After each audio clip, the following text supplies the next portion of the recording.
Hello बच्चों, स्वागत है आप सभी लोगों का एक बार फिर से भौतिक विज्ञान की इस प्यारी सी क्लास में। तो आज की क्लास में जैसा कि मैंने आपको बता रखा था, लेक्चर नंबर 4 में हम क्या डिस्कस करने वाले हैं।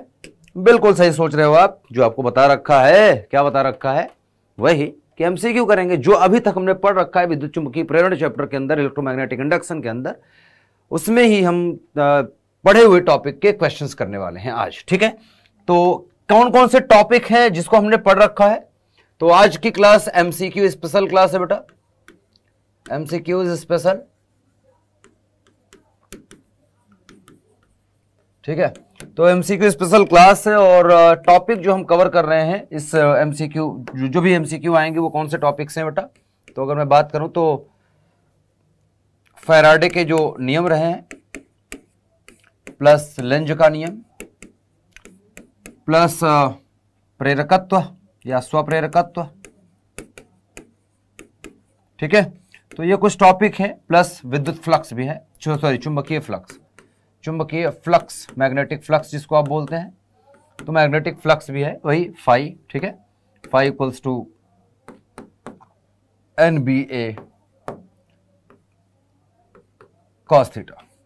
एन यहां पर फेरों की संख्या है लूप की। ठीक है, अच्छा, तो यहां तक की बात हो चुकी है। अब इस पर हम क्वेश्चंस करना स्टार्ट करते हैं। तो रेडी हो जाएं, एक बार क्लास को फटाफट से शेयर कर दें और एक चीज का ध्यान रखना, क्लास के बाद कमेंट करके जरूर बताना कि आपके कितने क्वेश्चन सही हुए। जितने क्वेश्चन मैं करवाऊंगा उसमें से कितने क्वेश्चन आप कर पा रहे हैं। ठीक है, एक बार जरूर बताएं। चलिए, तो सारे क्वेश्चन करने हैं, अंत तक वीडियो देखें। पहला क्वेश्चन आपके स्क्रीन पर आने वाला ही था कि आ गया ये पीपीटी पीडीएफ। तो आपको बता दूं कि अगर ये पीडीएफ चाहिए आपको तो आपको टेलीग्राम, नाम है बेटा टेलीग्राम, वो तो लिखा ही है टेलीग्राम ग्रुप ज्वाइन करना है। टेलीग्राम ग्रुप का नाम है बेटा विपिन सिंह फिजिक्स, और इसका जो लिंक है बेटा आप देखेंगे तो लिंक डिस्क्रिप्शन में भी है। तो डिस्क्रिप्शन में आप जाएंगे, वहां पर भी लिंक डाला है, उसको क्लिक करेंगे, अपने आप जो है पेज पे पहुंच जाएंगे। जो मेरा पेज है विपिन सिंह फिजिक्स के नाम से, या आप सर्च कर सकते हैं मैनुअली कि विपिन सिंह फिजिक्स, टेलीग्राम पर आपको मिल जाएगा। ठीक है, तो पीपीटी और पीडीएफ सारे यहीं पर मिलने वाले हैं। नेक्स्ट, पहला क्वेश्चन ये रहा आपके सामने। 10 सेकंड का टाइम लीजिए, एक बार क्वेश्चन पढ़िए फटाफट से। क्या क्या लग रहा है, क्या लिखा है इसमें? लिखा है 0.01 मीटर स्क्वायर क्षेत्रफल वर्गाकार कुंडली जो कि 10⁻³ वेबर पर मीटर स्क्वायर के चुंबकीय क्षेत्र के लंबवत रखी हुई है। कुंडली से संबंधित चुंबकीय फ्लक्स क्या है ना? कुंडली से संबंधित चुंबकीय फ्लक्स क्या है, यह पूछा है। तो फ्लक्स की बात की जा रही है, चुंबकीय फ्लक्स। जैसे अभी आपको बताया था चुंबकीय फ्लक्स एक इंपॉर्टेंट टॉपिक है। तो हमें फाई निकालना है। देखो दिया क्या है, एक बार देख लेते हैं। दिया मतलब वो वाला दिया नहीं, दीपावली वाला दिया क्या है, लड़की भी नहीं है दिया। तो 0.01 मीटर स्क्वायर क्षेत्रफल दे रखा है हमें, बहुत बढ़िया। ए की वैल्यू हमें दे रखी है 0.01 मीटर स्क्वायर बेटा। ठीक है, जिसको हम लिख सकते हैं 10⁻⁻² मीटर स्क्वायर। अगर हम बढ़िया से शब्दों में लिखें तो बिल्कुल लिख सकते हैं। हमें दे रखा है कुंडली जो है उसका क्षेत्रफल, और उसके बाद कुंडली जहां रखी गई है वहां पर चुंबकीय क्षेत्र है B = 10⁻³ weber per metre square. Weber per metre square ये दे रखा है, बहुत बढ़िया। अच्छा, वेबर पर मीटर स्क्वायर मतलब टेस्ला, कोई दिक्कत नहीं होनी चाहिए इसमें। चुंबकीय क्षेत्र के लंबवत रखी हुई है, यहीं पर सब मामला जो है ना पूरा वो यहां छिपा हुआ बेटा। जो कुंडली है वो चुंबकीय क्षेत्र के लंबवत रखी हुई है, यहां पर सारा गणित, सारा कॉन्सेप्ट ये है। अब कुंडली को अगर आप देखें तो वृत्ताकार कुंडली बना लेते हैं या वर्गाकार। ठीक है, चलो वर्गाकार कुंडली लेते हैं।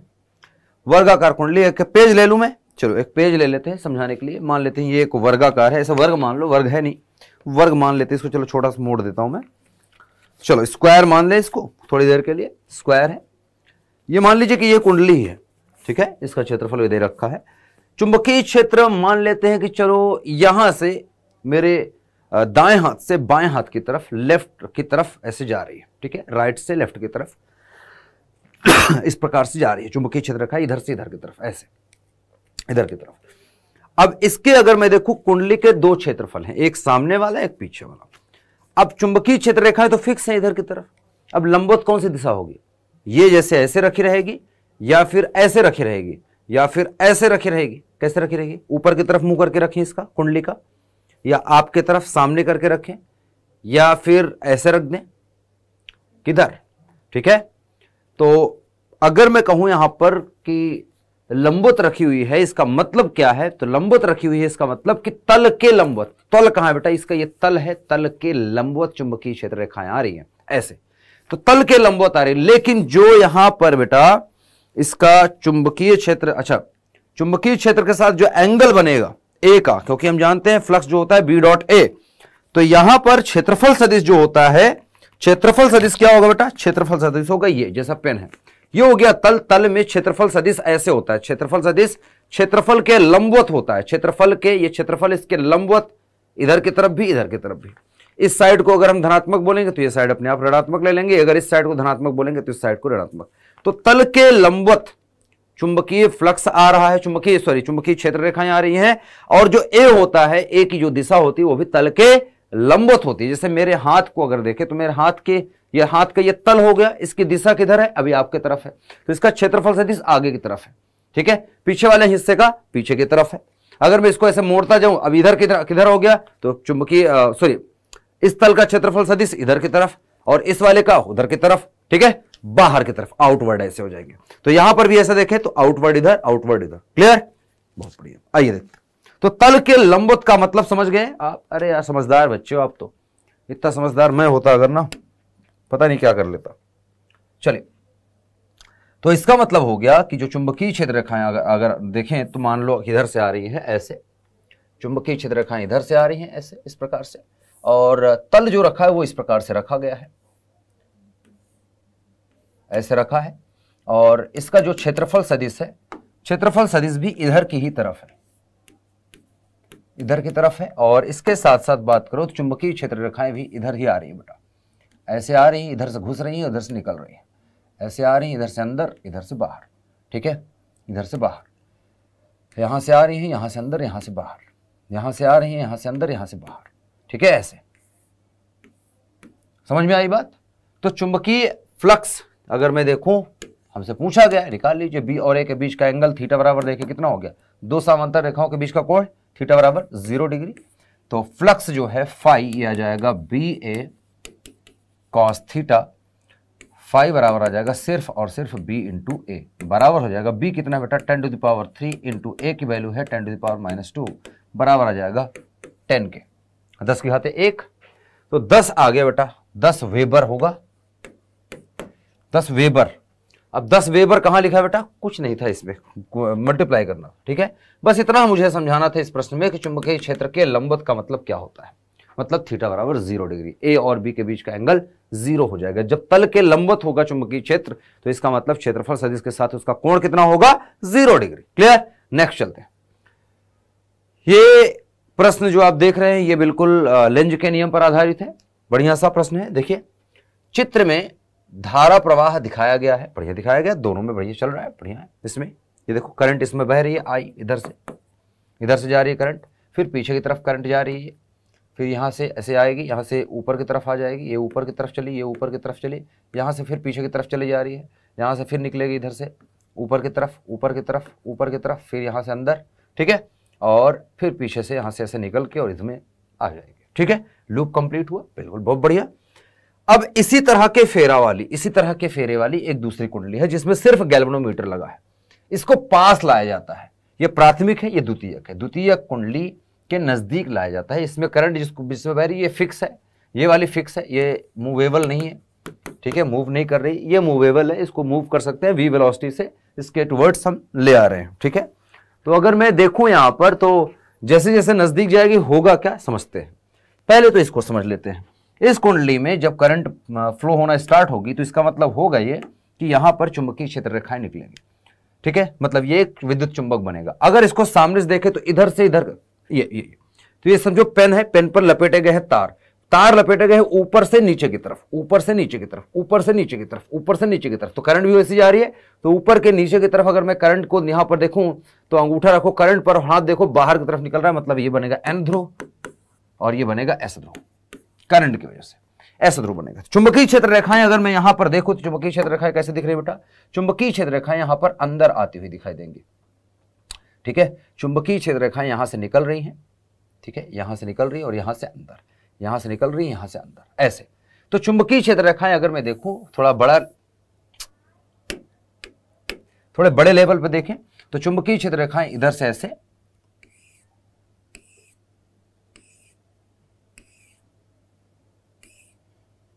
ऐसे थोड़ा बना लिया मैंने, इधर से इधर की तरफ जा रही है चुंबकीय क्षेत्र रेखाएं, क्योंकि ये एस ध्रुव है तो अंदर की तरफ जा रही है। अब सोचो कि यहां पर अगर मैं फ्लक्स देखूं तो अभी इस टाइम पर ये दूर रखी है तो फ्लक्स बहुत कम, ये चुंबकीय क्षेत्र रेखाएं जो फ्लक्स हैं इसके अंदर से बहुत कम गुजर रही हैं, ठीक है। सबसे ज्यादा चुंबकीय क्षेत्र रेखाएं कहां दिख रही हैं आपको? पास में। जितना पास में आएगी तो जब पास में लाएंगे तो यहां पर जब ये कुंडली यहां पर पहुंच जाएगी इस तरफ, है ना, तो फ्लक्स की संख्या बढ़ेगी, मतलब फाई जो है बढ़ेगा, ठीक है। और डी फाई क्या होगा? पॉजिटिव होगा, क्योंकि बाद में फ्लक्स बढ़ रहा है, ठीक है। तो मतलब फ्लक्स परिवर्तन होगा। फ्लक्स परिवर्तन होगा तो इसमें क्या होगा बेटा? विद्युत वाहक बल प्रेरित हो जाएगा। विद्युत वाहक बल प्रेरित होगा, क्यों? क्योंकि फ्लक्स परिवर्तित हो रहा है। और विद्युत वाहक बल प्रेरित होने के साथ साथ, क्योंकि अगर मैं देखूं तो परिपथ कंप्लीट है तो इसमें प्रेरित धारा उत्पन्न होनी चाहिए।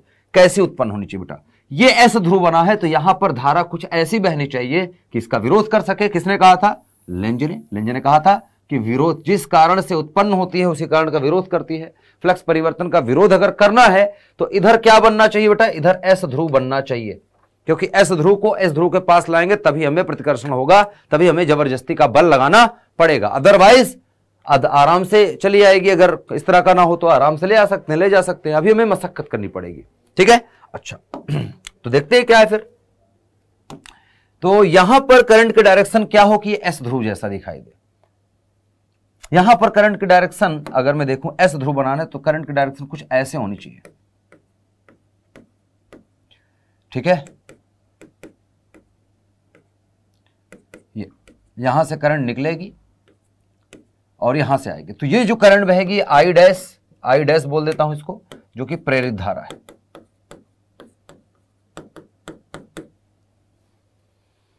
अब बताइए मुझे कि ये क्या है? दक्षिणावर्त है, वामावर्त है, आर के मान पर निर्भर करेगा, उपरोक्त में से कोई नहीं। आप देख रहे हैं यहां से, ध्यान से रखना, आंख यहां है, क्योंकि अगर मैं यहां से देखूंगा तो चीजें हमें अलग अलग दिखाई देंगी। इधर से देखिए, इधर से क्या दिख रहा है? नीचे से करंट ऊपर की तरफ जा रही है।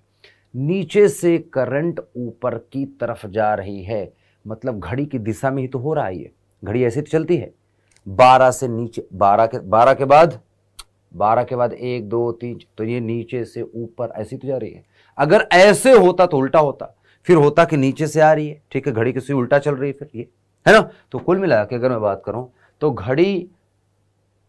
घड़ी की दिशा में, घड़ी की दिशा मतलब क्लॉकवाइज डायरेक्शन। कैसे देखिएगा बेटा? क्लॉकवाइज, ठीक है, सॉरी क्लॉकवाइज दिखेगी, और यहां से देखेंगे तो एंटी क्लॉकवाइज दिखेगी, ठीक है। तो क्लॉकवाइज डायरेक्शन दिखेगी। क्लॉकवाइज को दक्षिणावर्त बोलते हैं या वामावर्त बोलते हैं बेटा? क्लॉकवाइज को दक्षिणावर्त बोलते हैं या वामावर्त? ये आपका होमवर्क है एक तरह का, क्योंकि बहुत बच्चे कंफ्यूज रहते हैं। बताना जरा मुझे, ये क्या है बेटा? वामावर्त है या दक्षिणावर्त है? जो भी होगा लगा लेना। ये वाले आंसर गलत है दोनों, पहला और दूसरा में से एक सही है, देख लेना, मुझे बताना जरूर, ठीक है। कमेंट में बताना क्लॉकवाइज का मतलब क्या है।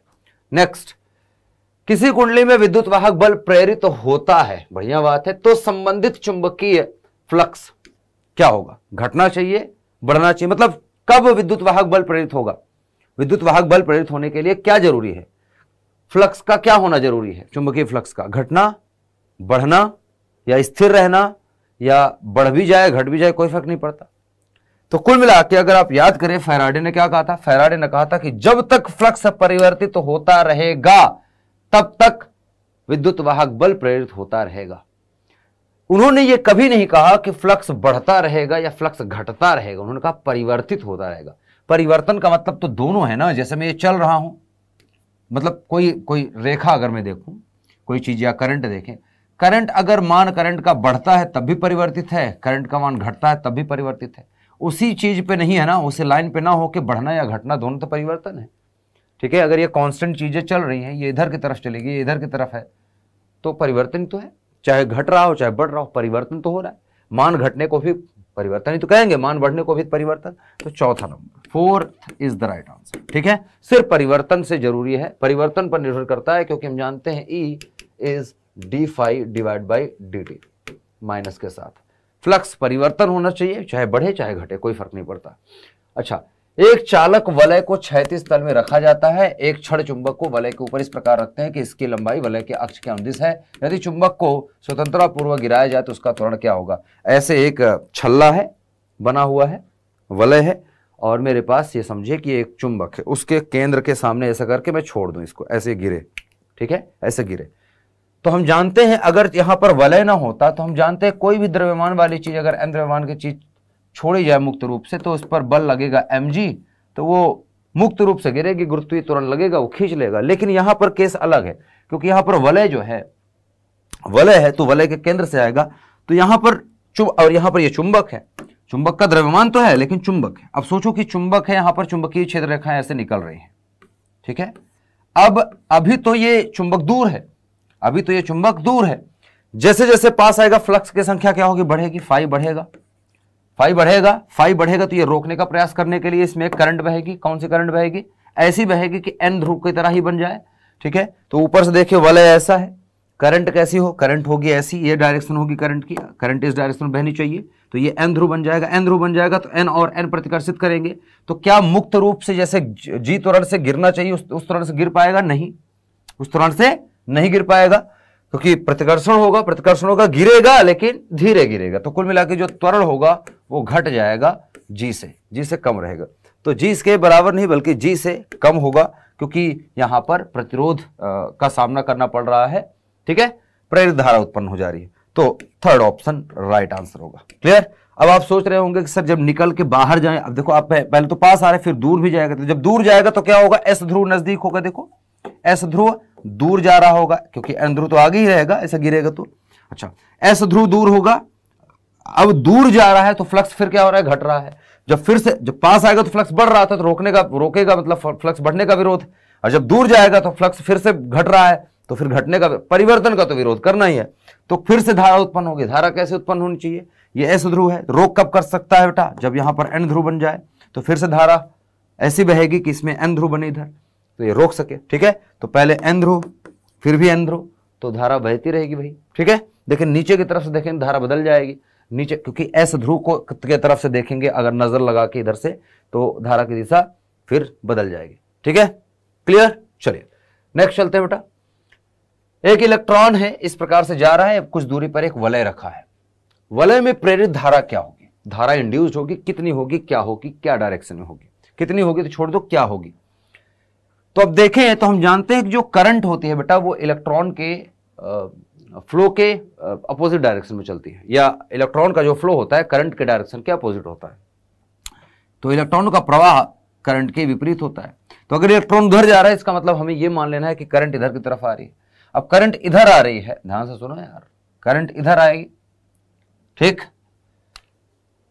हाँ या ना, करंट इधर की तरफ है,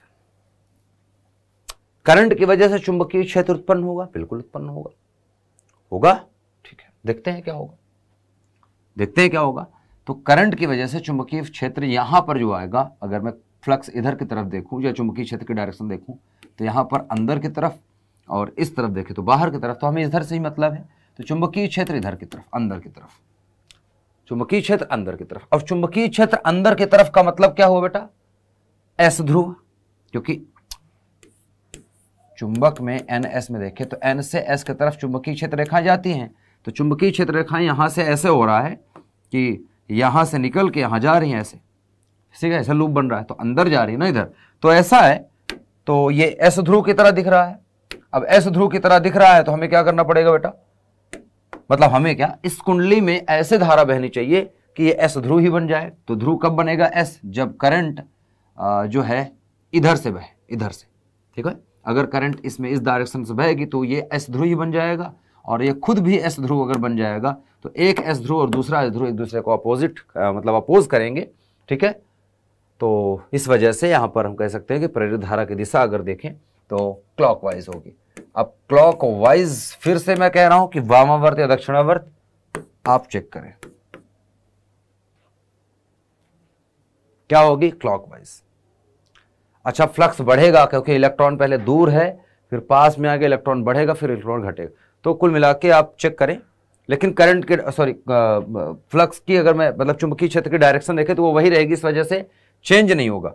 करंट की डायरेक्शन सेम रहेगी, बस मैग्नीट्यूड कम ज्यादा होगा। ठीक है, ये याद रखें। चलें, ऑप्शन आप बताएंगे। सेम प्रश्न फिर से। अब यहां पर देखो तो करंट इधर की तरफ है, ए बी धारा प्रवाहित होती है, लूप में प्रेरित धारा की दिशा क्या होगी? ठीक है, ये तार करंट इसमें बह रहा है, तो यहां पर देखें तो ये बन रहा है बेटा एन ध्रुव की तरफ।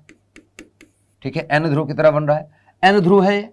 अगर एन ध्रुव है और एन ध्रुव की तरह यहां पर दिखाई दे रहा है, तो इसमें करंट कैसे बहाए कि एन ध्रुव ही बन जाए, ताकि एन ध्रुव विरोध करें और फ्लक्स परिवर्तित ना हो पाए। तो इसमें करंट की डायरेक्शन ये होनी चाहिए, देखो।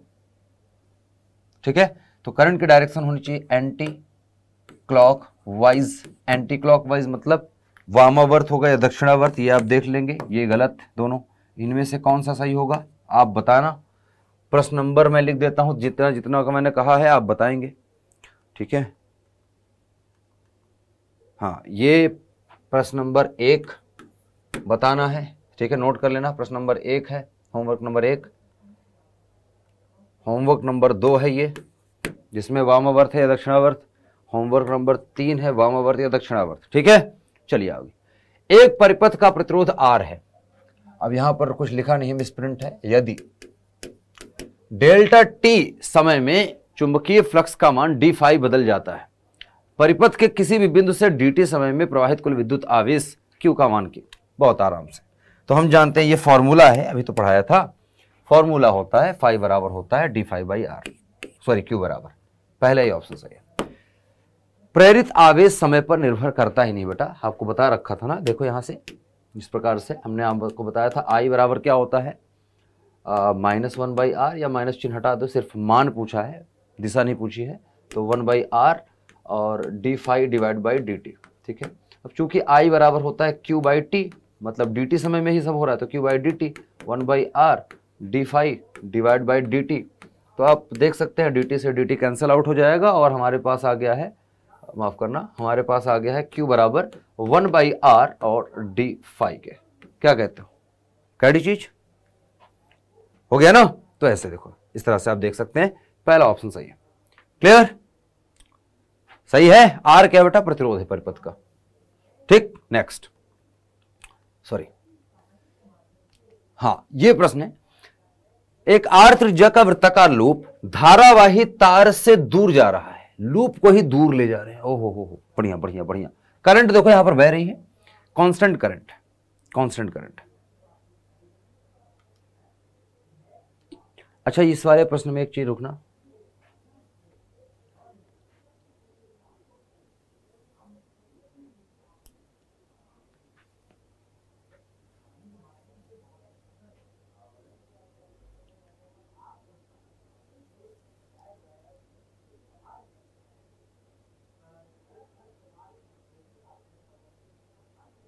इस प्रश्न का आंसर चौथा होगा। रीजन मैं बता रहा हूं, क्योंकि फ्लक्स, अगर करंट कांस्टेंट बह रही है ना, तो जब बहनी स्टार्ट होगी तब फ्लक्स परिवर्तित होगा, या जब बंद होगी तब फ्लक्स परिवर्तित होगा। बहनी बंद हो मतलब धारा प्रवाह बंद होगा तब, या धारा प्रवाह जब स्टार्ट हुआ था तब। अगर धारा प्रवाह लगातार I करंट ही बह रहा है कांस्टेंट, तो फिर यहां पर चुंबकीय क्षेत्र में परिवर्तन हो नहीं रहा होगा, इसका क्षेत्रफल फिक्स है, चुंबकीय क्षेत्र रेखाओं की संख्या फिक्स होगी, फ्लक्स फिक्स हो जाएगा, तो यहां पर फ्लक्स परिवर्तन होगा नहीं, फ्लक्स परिवर्तन होगा नहीं, तो कोई करंट कहे बहेगी नहीं, बहेगी। तो इसका ऑप्शन चौथा हो सकता है। लेकिन मुझे ऐसा लगता है कि यहां पर इंफॉर्मेशन थोड़ी और देनी चाहिए थी प्रश्न में, कि जब करंट स्टार्ट हो रही है तब, या बंद हो रही है तब, या जैसे ही करंट गुजरेगी उस समय क्या होगा। तो ऑप्शन में मैं यहाँ पर थोड़ा सा इस क्वेश्चन को डाउटफुल डाल रहा हूँ मैं, एक बार आप लोग कंफर्म कर लेना। ठीक है, नहीं होगा तो मैं कर दूंगा, मैं खुद देख लूंगा एक बार, ठीक है, बता दूंगा आपको। फिलहाल एक R त्रिज्या का वृत्ताकार लूप धारावाही तार से दूर जा रहा है, देखो ये दूर जा रहा है, ये लूप ही दूर जा रहा है, तो वृत्ताकार लूप में प्रेरित धारा होगी। अच्छा, जब तक ये रखा रहेगा, क्योंकि तार में करंट तो बहुत देर से जा रही है, ठीक है, और ये लूप वहीं पर फिक्स था पहले, तो जितना चुंबकीय क्षेत्र रेखा इससे पास हो रही थी वो फिक्स थी, उनकी संख्या तो फिक्स थी। लेकिन जब दूर ले जाएंगे तो हम जानते हैं तार से दूर जाने पर B का मान घटता है, चुंबकीय क्षेत्र रेखाओं की संख्या घटेगी, संख्या घटेगी, लेकिन इसका क्षेत्रफल फिक्स है, A फिक्स है, इसका A क्षेत्रफल फिक्स है, लेकिन चुंबकीय क्षेत्र की संख्या घट रही है, तो फ्लक्स परिवर्तित होगा, क्योंकि फाई बराबर होता है BA B अगर घट रहा है तो 5 ही घटेगा, ये तो फिक्स है। तो फ्लक्स परिवर्तित होगा, फ्लक्स परिवर्तित होगा, फ्लक्स परिवर्तित होगा, तो इसका मतलब ये दूर जा रही है और घट रहा है। फ्लक्स जो है अगर देखें तो घट रहा है, चुंबकीय क्षेत्र की बात करें तो वो घट रहा है। तो अगर पहले यहां पर देखूं तो वलय में ये आई है इधर की तरफ, इसके वजह से इसके केंद्र पर, करंट की वजह से इसके केंद्र पर चुंबकीय क्षेत्र अंदर की तरफ है, अंदर की तरफ है, मतलब एस ध्रुव जैसा है, एस ध्रुव जैसा है अंदर। जब दूर जाएगी तो दूर जाने पर घटेगी, घट रही है, और लेकिन दिशा तो वही है, बस घट रही है, मान घटता रहेगा लेकिन दिशा चुंबकीय क्षेत्र की इसके कारण तो फिक्स है। तो इसको दूर ना जाने दे या फ्लक्स घटने ना पाए, इसकी वजह से इसमें एक करंट उत्पन्न हो जाएगी। करंट उत्पन्न ऐसी होगी कि हमें दूर ले जाने में मेहनत करनी पड़े। तो कैसी होगी? क्या एस ध्रुव ही उत्पन्न होगी? नहीं, तब तो प्रतिकर्षण होगा, आराम से ले जा सकते हैं। एन ध्रुव बनना चाहिए, इसमें करंट कुछ ऐसे उत्पन्न हो कि इसके केंद्र पर एन ध्रुव बने, ताकि एन और एस एक दूसरे को आकर्षित करें, तो ले जाने में या खींचने में हमें, ठीक है, ज्यादा मेहनत करनी पड़े। तो करंट ऐसे इसमें प्रवाहित होगी कि ये एन ध्रुव बन जाए। तो एन ध्रुव बनने के लिए चुंबकीय क्षेत्र रेखाएं बाहर आनी चाहिए, ये हो, ठीक है। तो इसमें जो इंड्यूस्ड करंट आएगी आई डैश या आई, तो अगर मैं देखूं तो वो होगी एंटी क्लॉकवाइज। अब फिर से एंटी क्लॉकवाइज क्या है? एंटी क्लॉकवाइज आंसर है, दक्षिणावर्त या वामावर्त है। चौथे क्वेश्चन का आंसर आप करेंगे, ठीक है, ये होमवर्क है सारे आपके, दक्षिणावर्त या वामावर्त, ये वाले तो काट दो। धारा प्रेरित होगी बेटा उसमें, ठीक है, लेकिन हम श्योर कि इसका चौथा ऑप्शन ही होगा, पहला और दूसरा नहीं होंगे, ठीक है। ये वाला करेक्ट है क्योंकि एक ही तार गुजर रहा है, इसमें लिखा ना गुजर रहा है, जब गुजरेगा उस टाइम, इस समय ही बता देते हैं, लगातार की बात नहीं की जा रही है, ठीक है। यहां पर अगला क्वेश्चन अगर मैं देखूं तो अगला क्वेश्चन कहा जा रहा है बेटा कि निम्न में से कौन सा कथन सत्य है? 4 कथन लिखें, ये ऑप्शन नहीं है, याद रखें, ये कहा गया है, कुछ बातें कही गई हैं, उनको पढ़ना है। ऑप्शन नीचे है बेटा, 1 2 3 4 ऑप्शन नीचे हैं, जिसमें कुछ स्टेटमेंट को कंबाइन रूप से लिया गया है, ठीक है।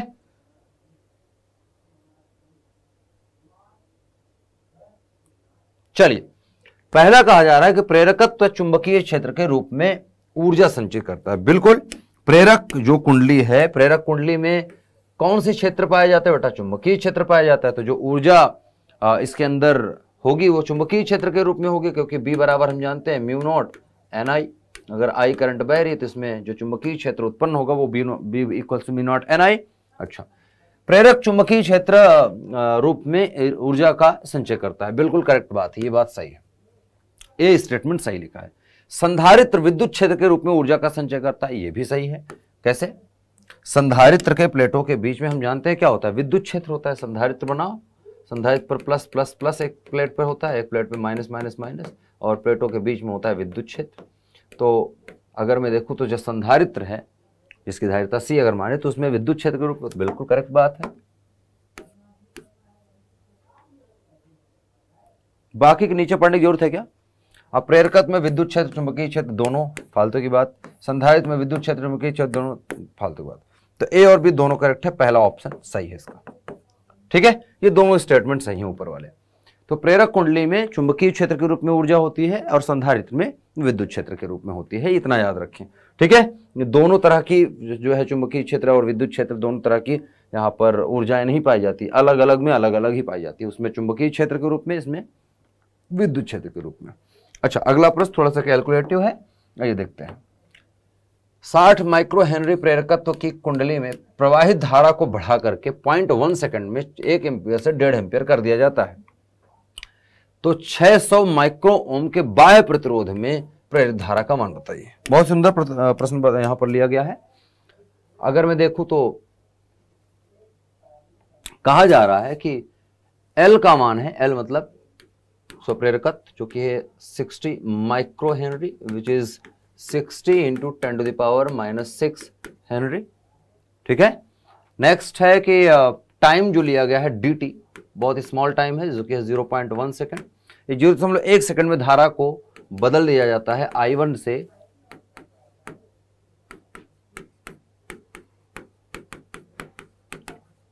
एक एम्पियर से 1.5 एम्पियर कर दिया, ठीक है। I1 बराबर एक एम्पियर मान लिया हमने और I2 बराबर 1.5 एम्पियर, तो I1 से I2 तक कर दिया, ठीक है। और प्रतिरोध हमें दे रखा है R बराबर 600 माइक्रो ओम, ठीक है, जो कि है 600 इंटू 10⁻⁻6। सही है। आइए, तो हमसे पूछा है कि धारा का मान बताइए। प्रेरित धारा क्या होती है बेटा, फॉर्मूला बता रखा, I बराबर -L/R और DI/dt, dt। अगर मैं इसको देखूं तो हो जाएगा -L/R, DI/dt का मतलब हो जाएगा I2 minus I1 divide by आ जाएगा बेटा T2 - T1 जो कि dt है, ठीक है, dt। तो फटाफट से मान लिखते हैं, इसका आंसर निकालते हैं। यहीं पर कर ले, माइनस चिन्ह हटा दो, मान पूछा है सिर्फ हमने, तो माइनस हटा लो, हमसे सिर्फ मान पूछा है। हालांकि मैं निकाल देता हूं क्योंकि धारा जो होगी वो प्रेरित होगी, प्रेरित वर्ड लिख दिया है तो सिर्फ धारा का मान पूछा है, इसलिए हमें माइनस चिन्ह लेने की जरूरत है नहीं। एल की वैल्यू कितनी है बेटा,